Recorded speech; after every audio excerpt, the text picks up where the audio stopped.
Jeffrey Bomanak, pemimpin organisasi Papua Merdeka atau OPM, telah mengimbau James Marape yang merupakan Perdana Menteri Papua Nugini atau PNG menjadi perantara netral untuk bernegosiasi antara pemerintah Indonesia dan pemberontak Papua Barat yang menyandera pilot Selandia Baru untuk pembebasannya.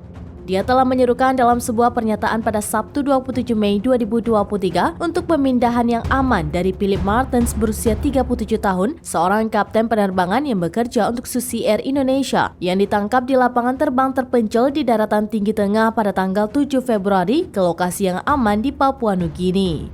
Jika Perdana Menteri Marape tidak dapat membantu Kapten Martens, Bomanak malah meminta politisi PNG lainnya karena mereka berdua adalah orang Melanesia.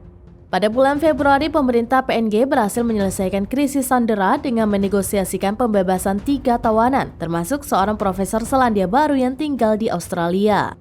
Ini adalah salah satu dari 3 poin yang dikutip dalam pernyataan OPM yang diperlukan untuk mengakhiri krisis sandera secara damai.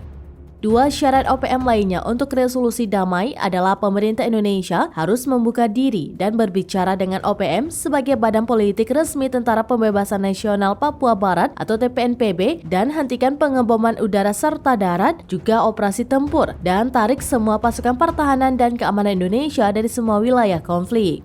Mengklarifikasi video TPNPB yang dirilis kemarin yang dimaksud untuk menunjukkan Martens mengatakan bahwa jika negosiasi kemerdekaan Papua Barat tidak dimulai dalam waktu 2 bulan, dia berisiko ditembak oleh pemberontak yang mencari kemerdekaan untuk wilayah Melanesia. Bomanak menyalahkan pihak berwenang Indonesia atas kebuntuan.